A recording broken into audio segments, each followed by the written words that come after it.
জনপ্রিয় ক্রীড়া সাংবাদিক দেব চৌধুরী তিনি ইসলাম ধর্ম গ্রহণ করেছেন। ইনশাল্লাহ আমরা সবাই তার প্রতি দোয়া করব এবং তার প্রতি ভালোবাসা দেখাবো, কারণ তিনি ইসলাম ধর্ম গ্রহণ করেছেন। কারণ তিনি বিজ্ঞাপন করার সুবাদে দেশের যে কোনো জায়গাতে খেলার বিষয়ে তিনি যাওয়া আসা করতেন।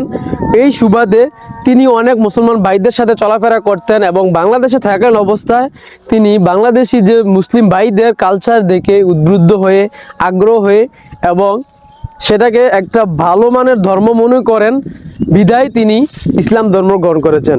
তাই আমরা সবাই তার পাশে থেকে তাকে সাপোর্ট করব এবং এই ভাইয়ের আসার যে গল্প এটা দেখে যাতে আরও অন্যান্য যে সকল ভাইয়েরা উদ্বুদ্ধ আছেন হয়তোবা যে আসলে ফ্যামিলি থেকে বা অন্য কোনো জায়গা থেকে সাপোর্ট না পাওয়ার কারণে কিন্তু কি আসলে ইসলাম ধর্ম গ্রহণ করতে চান এমন অনেক সকল বন্ধুবান্ধব আছে কিন্তু হতে পারেন না ফ্যামিলির প্রেশারে।